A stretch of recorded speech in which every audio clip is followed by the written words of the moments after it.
Usually when we talk about a physical object like a machine, a vehicle, even just a toaster, there is this expectation of, well, objective physical reality. Right, it's rooted in engineering and physics. Exactly. You look at a gear inside an engine, and it either turns or it's broken. You plug in a toaster, and it either heats your bread or it doesn't. Yeah, it's binary. It's a tangible thing. Right. Broken or not broken, safe or dangerous. You can point right at the physical object and say, right there, that is the defect. It's a clean physical fact. And it is so comforting to think about the world that way. We like things to be visible, to be categorized neatly based entirely on their measurable physical properties. But then you step into the world of products liability law, and suddenly that objective engineering reality is just completely fractured. We are looking at a legal landscape today that is, honestly, it's mind-bending. It really is. So welcome to this deep dive. Today we are exploring a massive legal quirk in products liability. We are doing this by pulling from a fascinating stack of sources for you. We have the landmark New York Court of Appeals opinion for a case called Denny v. Ford. We have thick trial transcripts, legal doctrine summaries, and incredibly, we even have Ford's actual internal marketing manuals. Oh, those manuals are wild. They really are. And here's the core legal problem, the real mission we are setting out to solve for you today. How can a single physical product be legally perfectly fine and legally defective at the exact same time? I mean, it sounds like a total paradox, right? But it is actually a masterful piece of legal architecture. To understand it, we're going to trace the analytical path of this case. Yeah. We will examine the historical and doctrinal roots of two very specific claims: strict products liability and breach of implied warranty of merchantability. Our goal is to dissect the subtle but absolutely crucial distinction in how the word defect is defined under each of those legal theories. Okay, so let's unpack this doctrinal divergence. Because looking at this from the outside, these two claims sound like they are trying to do the exact same thing. Yeah, hold a massive company accountable for selling a bad product. Right. So how did these two legal theories come to exist side by side? And why did Ford argue so fiercely that they should be considered identical? I mean, wait, I have to push back on Ford's argument here before we even start. If these laws evolved over time, wouldn't one just replace the other? Well, to answer that, we have to look at the general rule and its history, which is really a story about human stakes.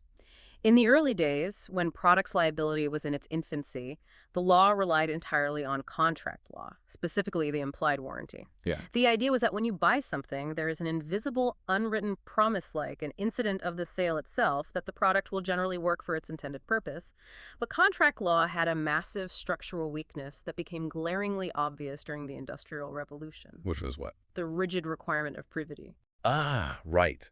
Privity, meaning a direct one-to-one relationship. You had to have a direct contract with the person you were actually suing. Exactly. Which worked perfectly fine in the 1800s when you bought a wooden wagon directly from the local blacksmith in your town. If the wheel broke, you went back to the blacksmith. Right. But fast forward to an economic universe dominated by mass-produced products, national distribution chains, and a highly impersonal marketplace. Privity became an insurmountable wall for injured people. Wow, yeah. Imagine buying a mass-produced car from a local independent dealership. The brakes fail on the highway because the manufacturer in Detroit made a colossal engineering error. You crash, you have massive medical bills. Under the old rules, you couldn't sue the manufacturer. Because you didn't have privity with Detroit. Exactly. You only had a contract with the local dealer who just handed you the keys. So injured people were being left with catastrophic injuries and absolutely no legal recourse against the giant corporations actually making the dangerous products. Precisely.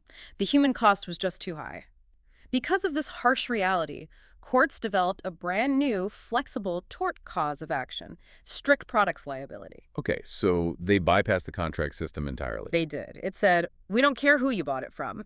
If the manufacturer put a dangerous product into the stream of commerce, they are liable. However, while tort law stepped in to fix the personal injury problem, New York State retained the old contract law rules via the Uniform Commercial Code, specifically UCC sections 2314 and 2318. Got it. The UCC is basically the standardized legal rule book for selling goods. Right. So these two concepts, tort and contract, they overlap, but they are not identical. So Ford is looking at this modern legal landscape and saying, look, tort law evolved specifically to replace this clunky, outdated contract stuff when it comes to personal injuries. They are functionally the exact same claim now. Let's just treat them as one. Ford's argument had a lot of historical logic to it. I mean, it makes sense on paper, but they missed the distinct underlying mechanisms defining a defect under each rule. Let me break them down explicitly, focusing on how they work. Okay, lay it. First, under strict liability, the tort claim a product is defective if it is not reasonably safe. This requires a negligence-like risk-utility balancing test. It is fundamentally based on social policy. Meaning the court is looking at the big picture of society. Do the overarching benefits of this specific physical design out in the world outweigh the inherent dangers it presents? Yes, exactly. It looks at the engineering realities. But the second theory, implied warranty, which is the old contract claim, defines defect completely differently. How so? Under contract law, a product is defective if it is not fit for the ordinary purposes for which it is used. This requires an inquiry entirely into purchaser expectations based on customary use. It doesn't care about social utility or brilliant engineering. It cares deeply about disappointed consumer expectations. Let's analyze Denny v. Ford. First, what are the legally dispositive facts? So the essential facts are these. On June 9th, 1986, Nancy Denny was driving her Ford Bronco II on a paved road. She slammed her brakes to avoid a deer that walked into her path. Okay. Her vehicle violently rolled over and she sustained severe injuries. Now, the physical characteristics of the Bronco Tech are key to this entire case.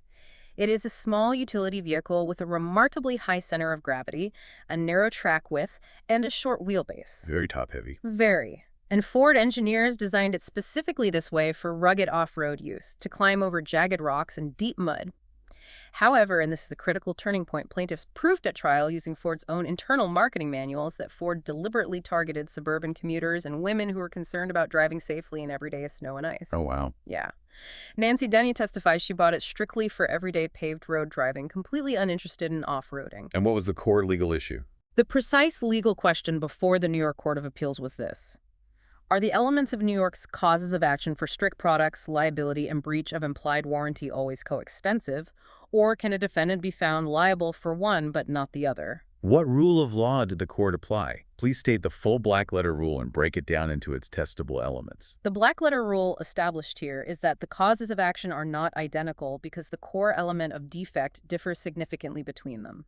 The rule provides two distinct tests to determine defectiveness. Okay. The rule has two elements. First, the tort defect test, which asks, is the product not reasonably safe under a risk-utility balance? Second, the contract defect test, which asks, is the product not fit for its ordinary intended purpose? Thank you. Now for the court's elemental analysis. Let's walk through this step by step. How did the court apply the first element, the tort defect via risk-utility? We will use a mini IRFRAC to analyze this element. The sub-issue here is, did the utility of the Bronco II outweigh the rollover risk? To figure that out, the court applied a sub-rule known as the 7-factor Voss standard. The Voss standard, okay. Yeah. This standard demands weighing 7 distinct things to judge the engineering. The utility of the product to the public as a whole, the utility to the individual user, the likelihood that it will cause injury, the availability of a safer design. Hold on, let me interrupt you right there. Availability of a safer design. Does that mean the jury actually has to figure out if Ford's engineers could have physically built the vehicle differently without just bankrupting the company? Exactly, and that is a brilliant point because that leads right into the remaining factors of the Voss standard. The jury has to look at the feasibility and price of implementing that safer design, the user's awareness of the danger, and finally, the manufacturer's ability to spread the cost. Spread the cost, like passing it to the consumer. Right, meaning could Ford just raise the price of the car by $50 to cover the cost of insurance and redesign without destroying the product's market? That is a massive balancing act. I mean, if you're listening to this and thinking that sounds like an impossible standard for a random jury to figure out, you're right. The jury is basically being asked to play the role of master engineer and corporate economist all at once. They absolutely are. And here's the court's application of specific facts to that first element. Ford brought their top engineers to the witness stand. They proved mathematically that the high center of gravity, the narrow track, and the special stiff suspension were absolutely necessary to preserve the vehicle's utility for its engineered purpose. Which is going off-road. Right, which Yes. is climbing over highly irregular terrain like massive fallen logs and jagged rocks. If you lower the center of gravity to prevent rollovers on pavement, you completely destroy its ability to be an off-road utility vehicle. It just gets stuck on the first rock. So, the court's conclusion on whether this single element was met, the jury rationally found that the mechanical off-road utility justified and outweighed the rollover risk. Therefore, the first element is not met, and the product is legally not defective under strict products liability. Understood. Now, what about the second element, the contract defect via ordinary purpose? We perform a second complete mini IRC for this next element. The sub-issue is, was the Bronco 2 fit for its ordinary purpose? The sub-rule comes directly from the Uniform Commercial Code, which dictates that the product must meet consumer expectations for its customary, usual, and reasonably foreseeable use. So it's totally different from the tort standard. Completely different. Notice that this is true strict liability. It does not care one bit if a safer design was feasible or if the engineering was brilliant. It only asks what the consumer was led to expect. And this is where that internal marketing manual becomes the star witness, right? Because they didn't sell it as a rock crawler. Exactly. For the court's application of the facts to this element, the plaintiffs used Ford's own sales and marketing materials against them. Ford pitched this vehicle heavily for commuting, suburban lifestyles, and safe city driving. Unbelievable. Because of those marketing decisions, the legal ordinary purpose of the vehicle was established as daily paved road driving. When used for that specific ordinary purpose, the vehicle's inherent physical propensity to roll over during a sudden stop made it wildly unsafe. Right. So the conclusion on this element, the element is met. The vehicle is defective under the implied warranty of merchantability because it completely failed the expectations of the ordinary paved road consumer. And after analyzing all the elements, what was the court's final conclusion? The Court of Appeals ultimately held that the verdicts are theoretically reconcilable. How? Because the ordinary purpose for which the Bronco Tuseca was marketed, which was suburban driving, was completely different from the utility against which the engineering risk was weighed, which was off-road capability. Wow. Therefore, Ford is fully liable for breach of implied warranty, even while simultaneously escaping strict tort liability. This is absolutely fascinating. But, I want to make sure you, the listener, really feel the weight of this legal divergence. We need to step out of the dense legal theory for a second and visualize this. Can you give us an unforgettable, visceral hypothetical that cements how wildly these two doctrines can clash in real life? Yeah, let's create a visceral hypothetical derived strictly from the mechanical reality of this exact case. Imagine a machine engineered specifically for the deep wilderness. Okay, picture it. Its entire physical purpose is to violently bounce, scrape, and claw its way over jagged granite boulders and massive rotting fallen logs in a forest. To physically survive that punishment, it is built with an incredibly stiff suspension and a terrifyingly high center of gravity. That is its high mechanical utility. It is a literal mechanical beast built for the wild. Right, because if you take away that height, the boulder just rips the bottom of the machine right out. The oil pan gets crushed. Precisely. The physics demand the danger. Now imagine a marketer from the manufacturer's corporate office walks up to this towering, rugged, top-heavy wilderness machine and slaps a bright, shiny sticker on the windshield that says, "Perfect for grocery runs and picking up the kids." Oh, no. Now picture the sheer visceral terror of a consumer taking this machine, buying the dream sold on that sticker, and driving it onto a perfectly flat, quiet suburban street. A deer steps out.